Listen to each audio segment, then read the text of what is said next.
Welcome back to the Cover 3 podcast here on CBS Sports. That's Tom Fornelli. That's Danny Cannell. I'm Chip Patterson. Thanks to all of you that are joining us live at youtube.com/cover3. We've been with you at 11 a.m. Eastern time, live on YouTube for a long time now, and we love it. And so we're going to keep it going. Today, we're going to tackle questions from the big old bag of mail. A reminder, if you want to submit a question for a future mailbag episode, the best way to do it is to go and leave us a 5-star review. And in that review, put your mailbag question. We will add it to the big old bag of mail. If you want to reach out to us, maybe you are a Spotify subscriber, maybe you're just, YouTube only, and we love that as well. Smash that like button while you're here. Then you can get at us on Twitter at Cover3 Podcast, or you could follow us on Twitter at Tom Fornelli, at Danny Cannell, at Chip_Patterson. So, before we jump into that big old bag of mail, I want to start with the headline the news that broke on Wednesday night. Tom, we were on CBS Sports HQ breaking this down with the great Hakeem Dermish. But Jim Harbaugh, after interviewing for the Minnesota Vikings, called Michigan and said, "You know what, guys, I'm not going to be the next head coach at the Minnesota Vikings." But Danny, there's another side to this. The Minnesota Vikings never even offered Jim Harbaugh the job. Where were you? I mean, were you in the position of imagining that we would be having a who replaces Jim Harbaugh conversation here on Thursday? Because I thought this thing was a done deal. Totally. This has been an absolute roller coaster ride too. The whole Harbaugh, is he coming? Is he going? Because the Raiders won. You're like, okay, it might make sense. And then that one passed. It looks like that one's closed. It's like, okay, he must not want it. Until I see him interview, then I'm going to say he's not going anywhere. Then he sets up an interview on National Signing Day. I thought it was a wrap, like it is done. And then I fully believe didn't get the offer. I think he was prepared to take it. I think he was going to go. And now he comes back. And it's like, it's one of those relationships where you've been in where you're dating a girl for a while. And it's like, all right, we come to this place. Like, what are we going to do? Are we going to get married, or are we going to, see other people? And one side might have their foot out the door and say, well, I want to see other people. And then you go out and see other people for a little while and you realize, oh, I kind of miss the old, like my old faithful. I miss her a little bit. So you're going to go back to her. Sometimes she takes you back. Sometimes she doesn't. I think that's what you're seeing played out here. The whole Michigan is elated to have him back, I think is interesting, because I feel like Michigan fans, for the most part, are happy he's back, which I'm happy he's back. Yeah, selfishly. I think he's great for college football and it's great for us. But how do you know, like, it can't be a great feeling knowing he was going to leave if he had the opportunity, love. And I know he says, I'm here forever, but do you believe that either? I think it's like, hey, we'll roll this year. Let's go. But every year, I think I'd be kind of nervous that this would happen again. But he promised. He says it's never going to happen again. It's not going to be a regular thing. That's a thing it's only been a regular thing every single season. How much do we make of that? Is this truly, because you bring up the marriage analogy and the relationship part of this. Like, is he coming back and saying, like, all right, Michigan, now we're going to walk down the aisle? Like, okay, Michigan, I don't want to go through this again. I mean, I'm totally projecting my own read on this on Jim Harbaugh, somebody who is, it is impossible for you to project any of your own sets of values and standards on a man who is so unique like Jim Harbaugh. But is there a part of it where if I saw, Courtney Cronin of ESPN and a few others reported that Jim Harbaugh showed up, and the way that he handled himself at the interview is that he did think, as it was reported, that it was going to be a formality and that he would be offered the job. I mean, are you embarrassed? Like, are you, if you're Jim Harbaugh, are you coming back and being like, oh, all right, well, you know what? I am going to stay put. And whether that means 3 years, 5 years, 10 years for the, whatever that may be, do you really think that Jim Harbaugh is going to be locked in from Michigan now, maybe even with a little bit of a renewed focus after this, not incident, but after this interview situation with the Vikings? I don't know.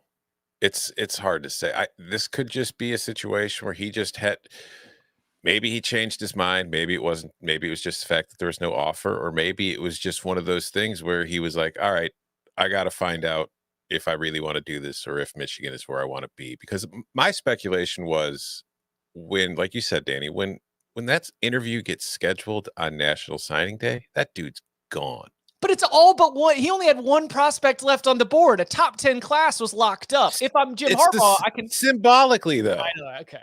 Like every other college coach in the country on Wednesday was having a press conference. announcing the new signings, announcing the new class, talking about the plans for what we're going to do this spring and blah, blah, blah. And Jim Harbaugh was in Minnesota interviewing for another job. 9 So, hours of an interview, reportedly. yeah, a 9-hour interview. So it's just clearly there's still a desire in him to return to the NFL. And my speculation was just looking at college right now with the transfer portal, with NIL. Harbaugh might have felt like he's already coaching in the NFL, or at least a different version of the NFL with where the sport is going. So maybe he was saying to himself, well, hell, if I'm going to be coaching professionals anyway, I might as well do it at the NFL level where I know I have success and I know I could, I know plenty of teams are going to want me. So I don't know if that played a part in it or how long he's going to stick at Michigan. But like I said, the only time since he's been at Michigan in which there haven't been NFL rumors floated about Harbaugh was after the 2020 season when he had to take the pay cut to stay at Michigan. Every other year, these rumors have persisted. Now, this is the first time he's ever flown that we know of to do an actual interview for one of the jobs, but I don't think this is going away. I definitely don't think the rumor is going to go away. They're going to come back up next year now, especially since he took an interview. So whether it's coming from his camp or coming from outside of Ann Arbor, next year at this time, you are going to hear rumors about Jim Harbaugh's interest in the NFL. And whether or not they're true, we'll have no idea because like I've been saying the last few weeks, there's no way he's going to the NFL. There's no way he's going to the NFL. And then all of a sudden he's scheduling the interview and it's like, oh my God, he's going to the NFL. And then he comes back to Michigan. I think he's safe this year. The Dolphins still don't have a coach. Like, and that whole mess. What if the Dolphins? What if the Dolphins announced like today, like, oh, we're interviewing Jim Harbaugh? Oh my gosh. That would be epic.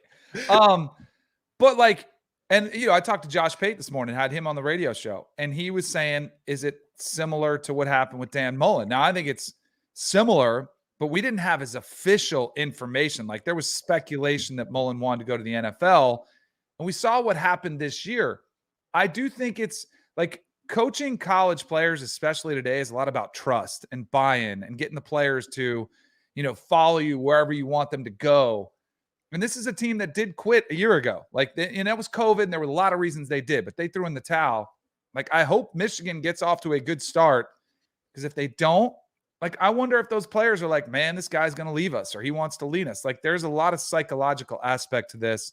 And don't forget either, the fans, which maybe were on the fence or maybe some of them were upset that he was going to leave, they get more vocal. So it does create some PR, like it's a PR mess right now. And it could be a real mess for Harbaugh if he doesn't, I'm not saying it's to win the Big Ten again and go back to the playoff, but if they're less than what their fan base thinks they should be, which is probably 10 wins this year, then the rumblings come back the other way. And it just becomes this teeter-totter of, this roller coaster ride that's kind of how we open this conversation. And another aspect of this too, and this is again more just pure speculation on my part, but like Mike McDonald left. He went back to Baltimore. And if Jim mentally is checked out and ready to go to the NFL, how much groundwork was he putting into finding a replacement defensive coordinator? And now if he's coming back to Ann Arbor because he didn't get the NFL job, is he kind of behind the curve as far as trying to find a replacement for a pretty important position on his coaching staff? Because we saw the move from Don Brown to Mike McDonald, the impact that had on the Michigan, on the defensive side of the ball, and their ability to slow down teams like Ohio State. So that's another concern I have if I'm a Michigan fan right now. Yeah, the development of that side of the ball when you're losing almost everyone. I mean, not just Dax Hill, Aiden Hutchinson, David Jabo, but you had so many seniors, graduate players, a massive turnover. Now, to your point, I will say, Danny, I think that Michigan will start the 2022 season 5-2 at worst, 6-1, perhaps being more likely. They start with Colorado State, Hawaii, UConn, and Maryland as the first 4 games, all 4 of those games in Michigan Stadium. Then they do go to Kinnick Stadium to play Iowa. They go to a Memorial Stadium to play Indiana. Then they host Penn State on October 15th. I think that Iowa and Penn State are the only games, even with all the turnover, where I would say potential loss. So it's at least a nice start. You do have a turnover. You are going to have a new defensive coordinator, but with some of the gains that the offense has made, he's coming back to a Michigan team that we're going to look at to compete with Ohio State, with Penn State, with Michigan State for a Big Ten East title. So it's it's at least setting up for him to have a strong encore to that breakthrough season here in 2021. Agreed. Yeah, I think so too. It should be, but like we've done the penciling in wins before. Like if there's a shocking loss or it gets ugly, I think they'll be fine. I mean, I still think he's a good coach. I think he's great for Michigan. I was bummed if he was going to go. I thought they were going to be in a lot more trouble if he left than if he came back with this kind of mess. I think they're in way better shape, but better hope they do that. October will be the telling month because Michigan State, it's not going to be an easy out. No. Also, who knows what kind of coaching dominoes that might have set off. We might have been really busy here in a time where, we're usually like, all right, signing day's done. We could finally breathe a little bit and relax. We might have had a lot of work coming our way. I do think between Caleb Williams and Jim Harbaugh, it was nice to tie those last little threads and just say, okay, all right, we've at least like got things settled. So then we can, pivot our attention a little bit to spring practice and who else is going to be coming back and who else is going to be around. I do think who would have been a target doesn't make as much sense, but I do think that for Jim Harbaugh, do you believe like it's so impossible for us to pin down his mindset, but I am not assuming anything nefarious in terms of trying to get a new contract, in terms of trying to like use this as leverage. I am of the mindset that he really was, he was really going through this process with the idea that he would be the Minnesota Vikings head coach. I mean, his man, Kwesi Adolfo-Mensah, he got him on. His first job in the NFL was in San Francisco back in 2013. And now he's like the rising star in the front office world. And that's who he's interviewing with. I mean, I think that this is probably a very busy week, Tom, to your point, that Jim Harbaugh now has to totally refocus what his plans are going to be for the next couple months. It's also possible that he realized instead of losing to Justin Fields once a year, he'd be losing to him twice a year if he took the job. So he's like, I'm just going to go back to Michigan. Can I just say, as captain of the Kirk Cousins fan club, it had nothing to do with Kirk Cousins being the quarterback. No, plus, even if it is Kirk Cousins, like that cap hit, I understand that it's kind of big, but that's only one more year of that cap hit, if I'm correct. So I don't know. Yeah. So wait, what's the Kirk Cousins? Like people just like clowning on Cousins because like he's just a good quarterback instead of an elite quarterback. And we do that with like NFL QBs where like there's the elite class. And then if you're just good, yeah, you're a bum. Everybody acts like you suck. 14th best. So the 14th best quarterback in the NFL is the best / worst position to be in. Basically. Yeah. Other national, we had a national signing day reaction show. Bud Elliott was in Fort Lauderdale and got to fill us in on a bunch of stuff. Danny, from your perspective, what really stood out from National Signing Day this week? I think I shot a 76 when made a few putts. I don't pay attention at all. Now, looking back on the classes like today, like the usual, like Texas A&M's big splash, obviously big news, but it's not a shocker. To me, where Kentucky came in, Missouri came in, top 15 classes, where David Shaw got back to with Stanford, those to me are more intriguing storylines than the usual suspects that we always see up there. I think Oklahoma maintaining a strong class with the turnover they saw with Lincoln Riley going are interesting, but I probably should more because I was before like, hey, recruiting classes don't win championships, real players do. It does matter. Like I have come a long way in that aspect. Like you need to be in the top 15 to have a chance, and you need to have repetitive, repeated classes of top 15, but I don't know. I've gotten over the signing day announcements and it almost makes me like I want to stay away from it because I get annoyed from watching, the release of the hype video and the multiple hats and let's bring out a live animal, like they're trying to one up each other. So I just we didn't have any Isaiah Crowell live bulldog on this one, but like there were a couple of throwback hat tosses. I saw Dave Iuli had a bunch of tropical hats. Like one had USC, one had Miami, one had Oregon. He was picking them up. He was trying to throw the fake out. But your point is correct. The middle of the SEC and even the entire SEC, as Coca mentioned, all 14 teams in the top 31 of the 24/7 Sports composite rankings, like that suggests that the recruiting apparatus is not just top heavy. I think that is a situation where you've got your pace setter, and it is making everyone keep up. And if you want to look at other conferences and ways that you can try to keep up, that is what you want. Is you don't just want like a singular team out front, because if it was just Alabama, then I don't think you would see the Missouri and the Kentucky, but it's Alabama, it's Georgia, it's Texas A&M. When it's only, of course I'm going to go to the ACC. When it's only Clemson, you're just kind of like, okay. But when you have other programs that are also pushing up, trying to keep up with Clemson, that's the way that you can try to improve things all across the board. But I'm with you. It's going to be very interesting to see how those programs start to convert these recruiting wins into on-field successes. Tom, anything else from signing day stand out to you? I know we talked about this So you guys already hit on the Jimbo stuff, the Jimbo rant, and all the coaches. Do you have anything? You guys already had your chance there. I just think I have one word of caution, because there's a lot of coaches, not just Jimbo. We saw Nick Saban, other coaches. Well, I've never done that.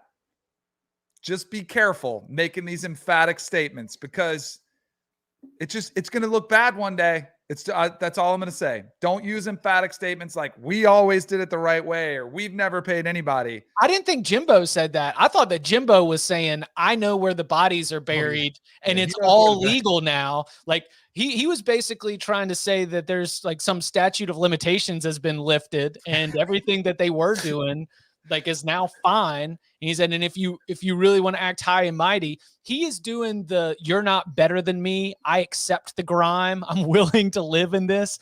And he's doing and we're here to stay. NIL is here to stay. Transfer portal is here to stay. He is an awesome villain. And in the world, the fictional world that we build of all these coaches, where he is disrupting the power balance, and he is doing it with a lot of arrogance. What happened between now and the first signing day when he was on with, clearly we know all the stuff that's gone on, but he was on with Feinbaum and he was chuckling, like he was laughing. He's like, hey, everybody knows this, we didn't have NIL, but everybody knew what was going on. And now that we have it, everybody's on board. And he kind of laughed and he embraced it, and then did a full 180. And now it's, guns blazing, just going scorched earth on everybody. I get that, there's rumors out there and he wants to make sure, but I don't understand what was the specific thing that ticked him off. Clearly Saban's comments he didn't love, but I don't know. It was a little bit bizarre. It was Lane Kiffin. To me, I think that to have a division rival head coach say that we need a salary cap because we luxury tax. We can't keep up with the spending of Texas A&M. And from a leadership perspective, it is caping up for your staff, to me, because the staff has worked really, really hard to bring this incredible group of talent together. And you got to remember everybody's PayPal address. It's hard. Yeah. But it's demeaning to those efforts when you try to say that it was just we just flat bought them. But he's saying no, they worked hard and outbid your assistant coaches. Exactly. I think I think part of it too is something I kind of touched on yesterday in the show. I think that for Jimbo, there is a benefit to downplaying the number just for the pressure, because as I said yesterday, what happens if they spend, and again, this is all rumors, if they spend $25 million on a recruiting class and then they go 8-4, that's not going to look well for Jimbo. But he can't hide the number one ranking regardless of what it costs. No, I know, but it's number one class. I talked to I texted with some people about this last night, and I asked them what other coaches, what their reaction to it was, and hey, what do you think of what Jimbo was saying? And it was mostly just rolling their eyes, whatever. Right. I just love, and I'm curious to know when the SEC mass text goes out from Sankey to everybody, hey, this isn't what we do. This isn't what we do. But that unwritten rule of we don't air out our dirty laundry, it's almost like NIL has opened it up where, okay, we can talk about this now. And I think it's great. It's great for us. Oh, it's fantastic. In terms of being very selfish as people who talk about college football. Bring it on. Jim Harbaugh's back. Jimbo's popping off. It is. Lane's tweeting pictures every day. It's memes. So good. It is so college football is in a great place here in early February. Everyone who's talking about we're losing the sport, you're missing what's really fun about college football through and through. All right.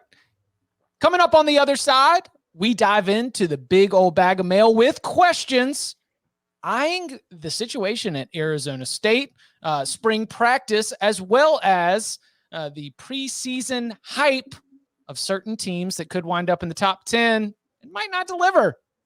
Next. Back on Paramount Mountain, where entertainment lives. What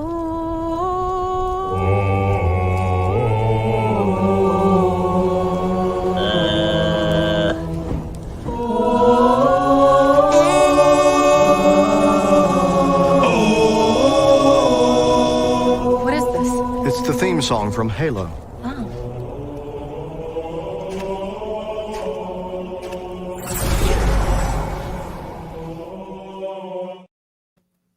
Can I just say, I know that our listeners didn't all see, if you're listening to this on a podcast form, you didn't see that ad, but that Paramount Plus ad, the placement of Bryson DeChambeau with Beavis and Butthead, just chef's kiss. Thank you for that. Great call. Yeah. All right, let's go. First question here comes from ASU Mark. Hello, gents. ASU football seems screwed for 2022 with the investigation and hopefully Herm getting fired. So who should the Sun Devils target as their next head coach in 2023? Should they bring Dion to Tempe, hire Matt Rule after he gets canned by the Panthers, Jeff Hafley, Urban, bring back Jay Norvell? There's lots of question marks after all these. It's like an escalating panic here. Similar question. If Ray Anderson leaves too, fingers crossed, who should ASU look to for the next AD? I'm hoping for someone who doesn't try to do things out of the box to show how smart they are. As for the AD part, I have no idea. Like, that's not something I'm very tuned into, like, oh, the athletic administrators. But I don't know, because that's the thing. It's hard to say if that happens, which Arizona State, where they would go, because I feel like the only way Herm is gone is if Ray Anderson's gone. So that'd be a new AD making the hire, and I have absolutely no idea what that person would be looking for or what that person's connections are. So it'll be weird because, like, it's not a great look for Arizona State right now and that staff with those coaches resigning and what might be coming in the future. So who knows what condition the program will even be in if it comes to that and how attractive it's going to be to anybody. So I have no idea. That's a really difficult question to answer. Don't you guys know the next coach is on the staff, just hired? Brian Billick. I was going to say Billick or Marvin Lewis. No, Marvin Lewis has been around. Brian Billick, the new one, maybe he's making play on it. I have no idea. I'm with you, Tom. It does feel. Did Ray Anderson? He hasn't been there long enough to hire Bobby Hurley, has he? He wasn't there that long, was he? I think he did hire Bobby Hurley, which hasn't worked out great for Arizona State basketball either. I almost feel like, and this kind of made me think of his question, like, has it been a successful tenure for Ray Anderson? If there was a time to clean house, it seems to be like it would be now. I hate this because I felt like Herm was one of those mocked hires, and I was rooting again. I was hoping he would have crushed it. And I thought he overexceeded the expectations that thought were going to be a dumpster fire. And then here we are at a dumpster fire, which may be even worse than I thought was possible. Like, of all the things, like, I do think Herm is a man of integrity. Like, I really do. And people could laugh at that now, but I think some of the hires that he made may have been able, they're a little less integrity there. And Antonio Pierce is probably one of the worst, most egregious examples of somebody who was just, hey, we got to do what we got to do. And having worked, like, I was at ESPN with Antonio Pierce, and we'd have him on our radio show once a week. And just hearing the way he would talk about other schools and, hey, everybody's doing this and you got to be doing this if you want to be good. I know that was his mindset. And they were trying to push that envelope, and it was working because he kind of did. He was kind of right. And I don't think Herm knew about it, but it's your watch. You got to, and now what is this? 5 coaches have been fired. Mm-hmm. Like, how are you going to be able to? Antonio Pierce, the offensive coordinator, Zach Hill, the tight ends coach. I mean, it might be 5. I think there were 2 from last year. Weren't there 2 like at the beginning of the season that were let go, like right away? Wow. Like, I think but like, how do you salvage this? I don't know if you do. Like, I think it's going to be, their recruiting class was horrific. Dead last in the Pac-12, only 9 commitments, number 105 nationally. I mean, maybe you roll it out for one more year and say, good luck, coach. Can you, because, is it fair to try to go through a legit hiring process now? You're probably going to it's going to be worse off. Maybe. I honestly don't know. I think that Arizona State doesn't have the kind of, doesn't have the built-in foundation to be able to withstand an NCAA investigation, because we see programs that come under NCAA investigation and they've got the best lawyers. They've got all the game plan. Like the attorneys that they hire used to work for the NCAA and give them all the cheat sheet answers to be able to make sure they can get off as cleanly as possible. And this would maybe an off-season topic to dive into, especially if this continues. But my read of this from across the country is that clearly they do not have some of those same resources as some of these other programs for the way that they are able to handle this, because this is a drip, drip, drip of bad news. And the Sun Devils haven't been able to get anything in terms of good news. Now, in terms of who coaches the Sun Devils in 2023, I don't think that Jay Norvell, who would have one season at Colorado State under his belt, if that season is successful, that might be somebody who could come in. He did a very good job in Nevada, and you could be able to allow him to stabilize the program and he would be able to be in the Pac-12. I think that when you look around elsewhere, it starts to get a little bit slim pickings, especially if there are sanctions. And then that's where you just have to, promote internally. I don't have a really good read or a good candidate on this. Unless, and you suggested it in the question, Matt Rule has had experience. Yeah, he took over Baylor in a similar spot. Yep. And if you could get him to leave, I think Arizona State's a great job. I think it's like a sneaky great job. I mean, maybe I'm biased because I spent time there, but you should be able to recruit. You should be able to be competitive. And I know you got to go against USC and UCLA and Oregon, but man, that seems like it could be a really good job if you get it going. I mean, it's so good that the Washington Commanders are stealing your uniforms. When did you spend time there? Just covering game, being in the Scottsdale, Phoenix, Tempe area. We played there at the stadium when I was in the NFL, and like going for Final Fours or championship games. Like, I'm a fan of the play golf. What head coach loves to play golf? Golf is great. I can definitely attest to the golf courses. Academics, they're probably pretty good, but but the golf is great. I haven't taken a class in 20 years. I could probably still get into Arizona State right now. All right, this next question. Here we go. Great work as always, and fun to hear all the off-season chatter and especially the portal/recruiting updates. Question: headed into spring practice, what are some of the position battles that you were the most interested in? Do you expect another transfer portal surge post-spring, and how will that affect how teams keep their depth charts? So position battles that you've got your eye on this spring. What stands out?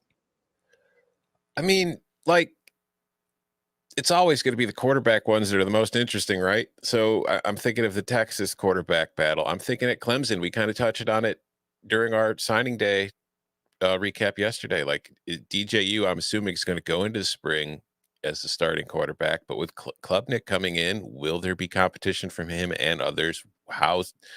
Does he have that job on lock, or is it open? There's a lot of things like that are going to be interesting to watch. You know what I think is going to be interesting? There was a list put out, like top 10 quarterback transfers, and it's an illustrious list with Caleb Williams moving on, Spencer Rattler going to South Carolina, all the movement that's taking place. And, Bo Nix to Oregon. And of the 10 that I saw, I was like, I bet maybe half of them don't win the starting job. Right. These aren't locks of these guys. And I'm not saying Caleb Williams or Spencer Rattler is one of them. I'm just the list that I saw, and they were big names. I don't know if they're going to start for sure, and then what do you do then when you've used your free pass? Do you stick it around, or remember last year, who was my guy, Utah, Charlie Brewer, who was 11 for 11 in the spring, 15 of 15 in the spring game. Yeah, and then he bounced after 4 games. It was see ya. I think that's always fascinating.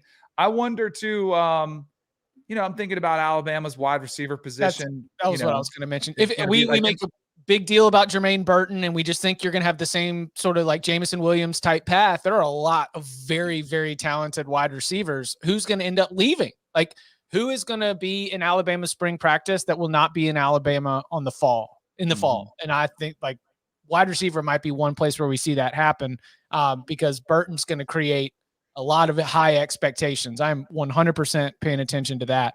Also at Alabama, it's not as sexy or fun, but the offensive line, like you're losing Evan Neal. That's your starting left tackle. That was an offensive line that for most of the season was not magnificent. So it's going to be interesting. Like it's losing the best player on it.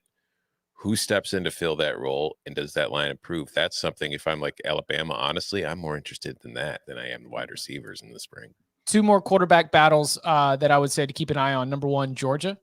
No, that's Stetson's job. He just won a national title, Chip. He's not losing it. Or it'll be one that's not covered as a battle, even though I think it is. Right. Mm-hmm. Brock Vandagriff should get a chance. But there's no way Brock Vandagriff is named the starter after spring. Right. I don't think so either. What about Michigan's quarterback battle? That one I think could be interesting because you had a quarterback take. That one to me feels, it's not like you have Trevor Lawrence behind you, but the Kelly Bryant, to Trevor Lawrence, where you've seen, all right, this is what we've got, but can we get better? And that's a horrible place to be in if you're Cade McNamara because then you start pressing. But yeah, I think that'll be a battle. And there's a lot of talk. There's JJ McCarthy is popular in that building. Very interesting. Like he's a good locker room guy. Yeah. Not even that. It's just that he's got a lot of fans, both from teammates and coaches. There's a lot of people that really like him and think that he could be really good. How about Texas A&M, Haynes King or Max Johnson? I might be way off. This is not source. This is just my read. I think it's got to be Max Johnson. All I'll say, I have pretty good source that I work another show with that was with the coaching staff at A&M during the national championship, doing the coaches clicker thing. They like Haynes King a lot. Like it's not. I think this will legitimately be a real competition. Well, then, without a doubt, that's one of the top billing because Texas A&M is going to be one of the most talked about teams, without a doubt, heading into next season. And if that's the quarterback battle, then and by the way, the same guy met Brad Johnson and Max Johnson because they were there, like dropping him off for classes and stuff. That's what I'm saying. Like a lot, and that wasn't one of the ones I was thinking of, but that's another example of a high-profile quarterback with a lot of experience, who I think a lot of people just plug in as the starter. And Haynes King was a highly recruited guy who was not going to go down quietly. Now you might see after the spring, if Max Johnson wins the job, then maybe Haynes King is back in the carousel or something like that. But I think and the reason why it's always quarterbacks because there's only one spot. Receiver, if you don't win this, you can move over, you can move in the slot, you can move to the other side. Offensive line, you can shuffle, you can move to guard, you can move to tackle, like you can move around somewhat. But that's why it's always comes back to the quarterback because there's only one spot for you. Right. If we're going to talk about position battle, the only fighting that's happening is for the one position that there's only one of. Right. Do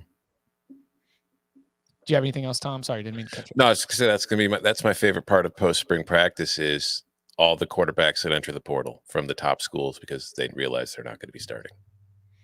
Which then provides a wonderful, wonderful opportunity Which gives hope to so many fan bases who think that guy's definitely going to come play for us. We went 6-6 last year. But now you got it. Now, if you've used that one free pass, do you want to wait out a year? So that's makes it a little bit trickier. I think that in 4 years, when all of the extra eligibility has filtered out of the system, we'll see things calm down. And not necessarily calm down as though it is bad, but just not at the level we're at right now. Yeah, just not at the level that we're at right now, because that is creating all kinds of extra opportunities when the 5th and 6th year guy is transferring to be able to make the most out of his 5th and 6th year. Then those moves will be out of the system, and we'll be able to really see the one-time transfer rule help players without necessarily flooding the market. All right. I like this question here. It's a little bit of a, alternate universe, or maybe not, or like look into the future on sort of conference realignment and conference hierarchy. The name is T-Don. Let me start out that I grew up in Alabama, but I attended Florida State due to in-state tuition rates and not a super high GPA. LOL. I still follow both teams, but I'm not an SEC homer. You were discussing the alliance on the January 27th podcast, and I thought about the possibility of 2 Power 5 national champions. Would this ever be possible if the alliance got locked out of the SEC in scheduling and started their own playoff and their own national championship game? A reminder, the alliance is the ACC, Big Ten, and Pac-12. It appears to me that the SEC is headstrong in killing the college game as a national product. So would the alliance be a strong enough product to go their own way and leave the SEC to feed on itself? I love your conversations on all that is college football. I will never forgive Danny for choosing both Miami and Florida in your most recent team draft. Sorry. I mean, he's trying to win. I mean, I don't think it's crazy. I don't think it's crazy though. If we really spin this down the line, the one issue that I could see being the true dividing line is if the SEC says compensation, like salaries. Like, maybe Lane gets his wish and there is a salary cap, but just we are not even like we are going to treat them officially in the same way that we treat all of these other university employees. We are going to compensate them well. They are going to have revenue sharing from our television deal. It is a semi-professional outfit. And I think that could be a dividing line between the SEC and the alliance. Now, as we're spinning it down the line, does that mean that the SEC poaches a few other schools that are currently in the ACC, the Big Ten, and the Pac-12? Like, okay, who wants to play this big boy ball over here? But I don't think it is a crazy scenario to envision that, again, way down the line, we are talking about college football in the terms of having multiple leagues that declare national champions. Yeah, because there's been the reporting when the SEC added Oklahoma and Texas, one of the books that Sankey read that kind of inspired the move was The Club, which is about kind of like the history of the Premier League. And English soccer was kind of like college football in that all these leagues, yes, there was promotion, relegation, but they were kind of like conferences, and they were all part of the same quote unquote larger league. But then the Premier League kind of split off, started doing its own television deals, kind of started doing all that other stuff, which is kind of what this person's saying. The SEC breaks off and not only becomes its own conference and becomes its own league, which, like you said, I don't think that's crazy. I think that could happen. I don't think it's likely. The part of the scenario I disagree with is if the SEC did do that, I don't think the Big Ten's staying with the Pac-12 and the ACC and doing their own league with the alliance. I think the Big Ten would just do the exact same thing the SEC did, because I don't think the ACC and Pac-12 would be bringing any additional value to what the Big Ten can get on its own. It would only be that you could declare a national champion. You got to have a nation. It can't just be like, even because the SEC gets Texas and Oklahoma. This, I guess, would involve even further SEC expansion. The SEC can't be a national champion either, because it's only a certain portion of the country. It'd be the Southeastern, Western champion. I don't know, but I think that's not going to matter to them nearly as much as how much money can we get out of this as possible. And I think that the Big Ten would say, hey, look, Pac-12, we love you. ACC, we love you. We're all friends. Let's all still play basketball and all that kind of stuff together. But the truth is, the TV deals we would get with you guys for football that we have to split between all of us would not be nearly as much as if we just do it on our own. Don't you think? I'll ask you guys a question, because I hear frustration from a lot of coaches across the country of there's no structure, there's no guidelines. NIL is the wild, wild west, and now we have transferring, free agency. It's a wild, wild west. Who's going to step up? Who would you expect to step up and provide the structure? And how does that even work? Because the NCAA could, but you don't really have to follow it. If it was an NIL structure, and that one, I think they're all afraid to touch, because they're just like, hey, if we put any guard, like, we're all going to get exposed. And then the coaches, like, that hypocrisy unfolds. But like, of the most likely person, isn't it Greg Sankey? Isn't that so obvious that he's the one that would like step up in this time of uncertainty and say, all right, enough is enough. We do not want to let this get back to the Supreme Court. We don't want politicians determining what our league is going to look like. And we can't sit around and wait. So I'm going to do it. And in that process, if you did it, I think it would look something like he suggested. Now, and then that's where I go back to Tom's point. I think we just lost with some internet issues of then the Big Ten does something in response and they say, okay, we're going to do the same thing. Like you guys are going to crown your champion. You're going to be a pro league and you're going to unionize and you're going to pay your players. Well, we're not just going to stand by and watch. And then I think like, I've always thought like we would have 4 super conferences. Maybe it's 2. Yeah. You know, and then it's like we're gonna have the 2 champions play each other. Which would be awesome. Which would be great. How the Super Bowl started? We had 2 professional leagues, and they each declared their champion and decided they would meet.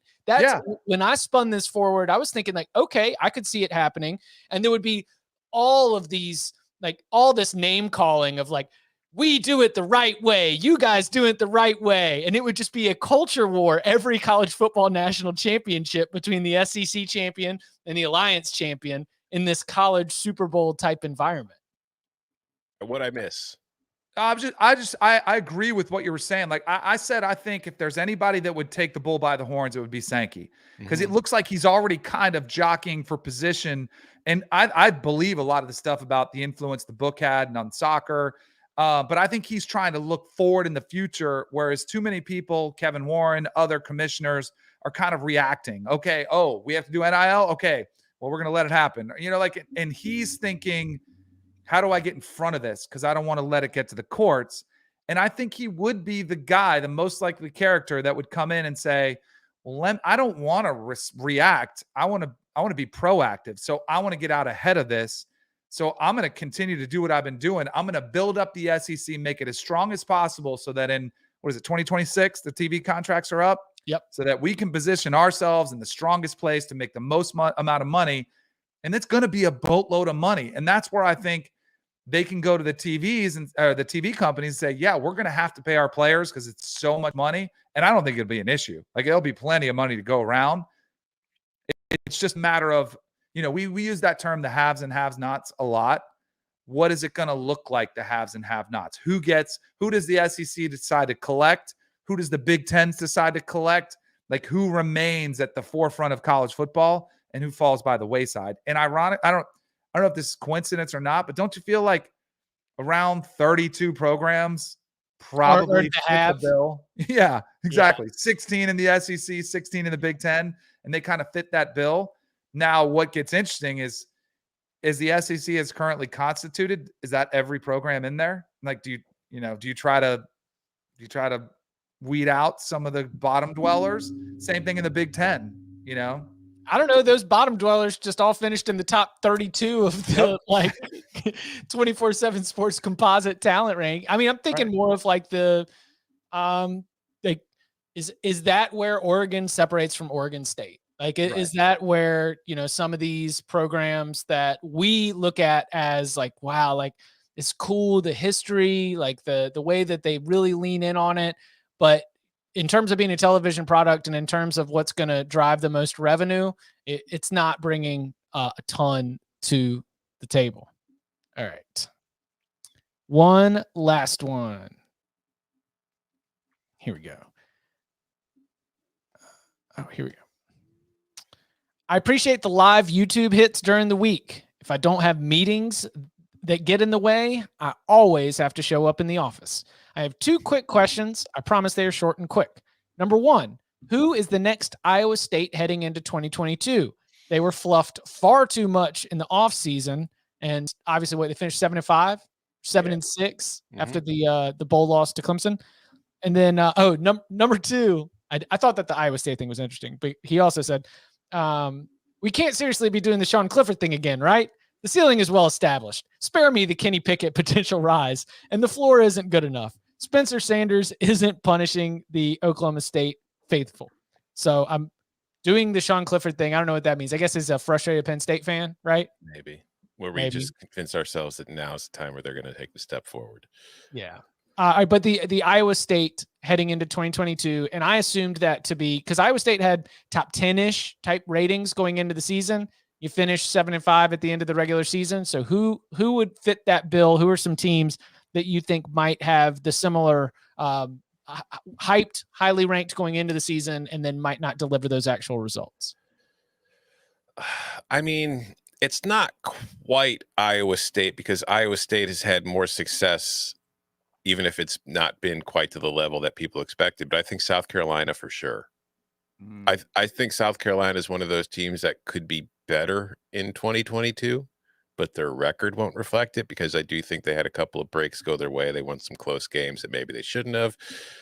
And I think that could correct itself. So maybe South Carolina is a team that with all the Spencer Rattler hype kind of starts off somewhere ranked in that 20 to 25 range, and then probably just, struggles to get to a bowl game. I think another one is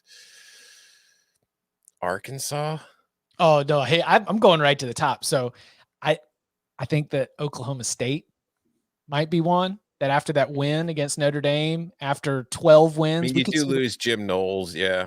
You could see them as high as number 8, 9, or 10 in those preseason rankings, and still got Spencer Sanders as your quarterback, and you just lost Jim Knowles. Another one similarly, I think that Michigan might be one that comes in with a really, really high. I don't think that they're going to go 7-5, but it's possible we see them up in that like 6, 7, 8 range.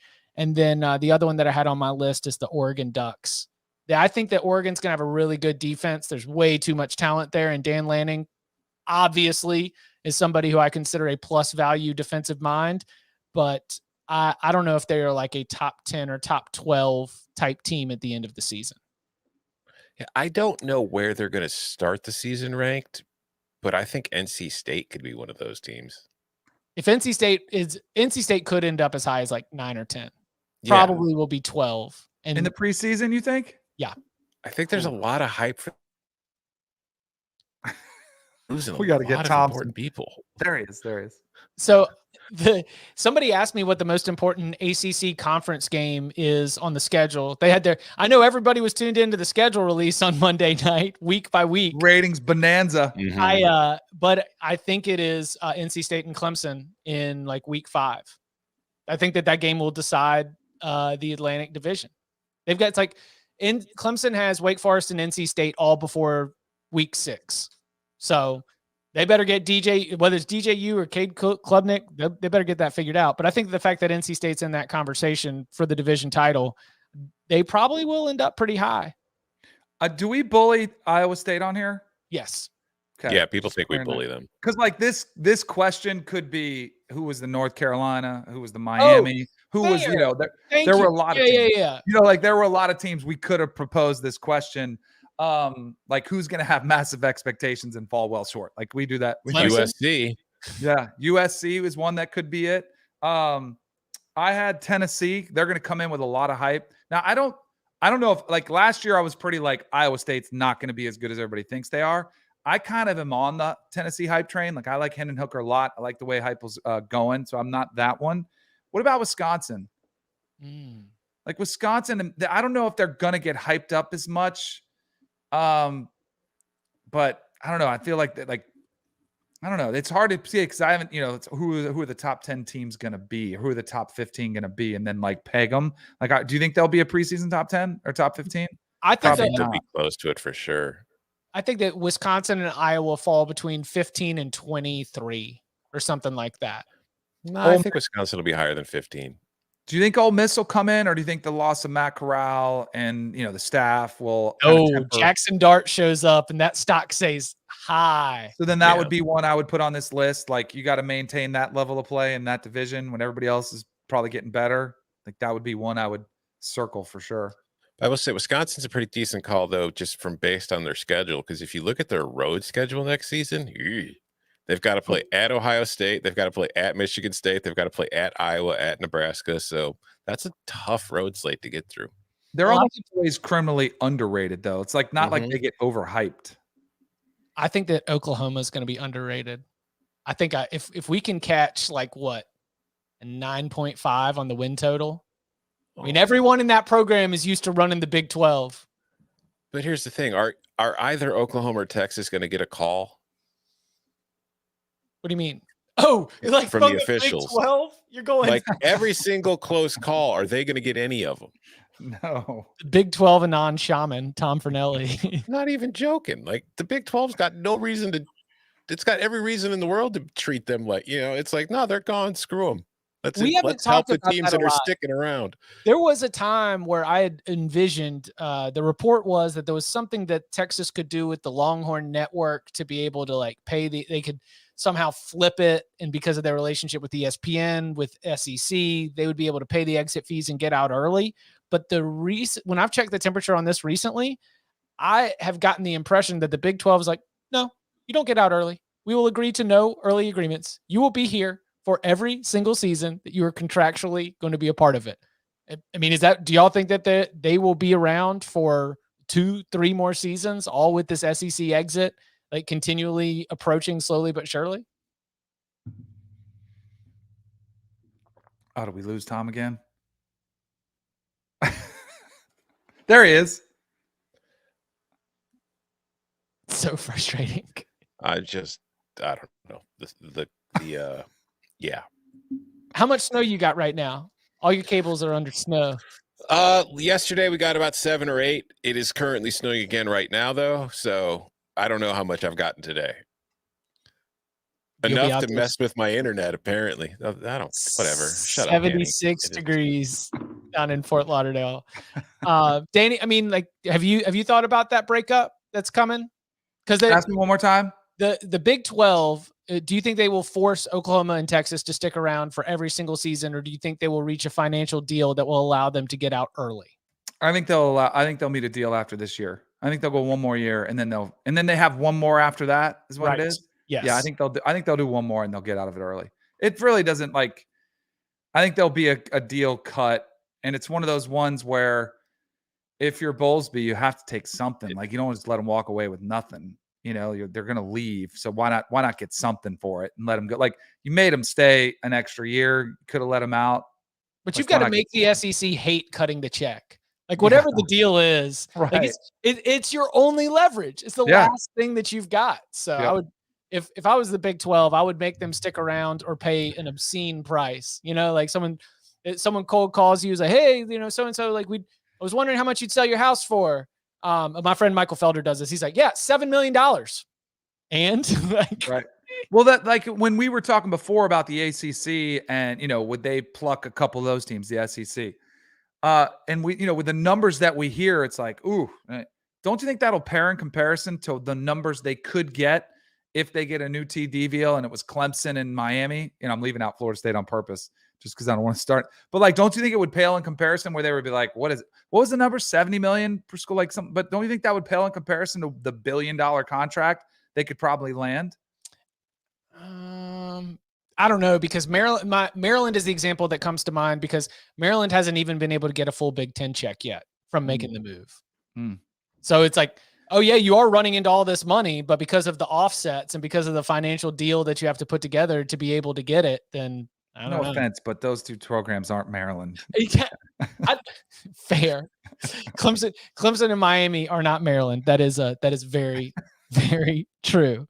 Tom is under snow right now. You can follow him on Twitter at Danny Cannell. You can follow him under snow at Tom Fornelli. You can follow me at Chip_Patterson. We will be back on Monday live, 3 p.m. Eastern time to get your week started right. Danny, thank you very much. Thank you.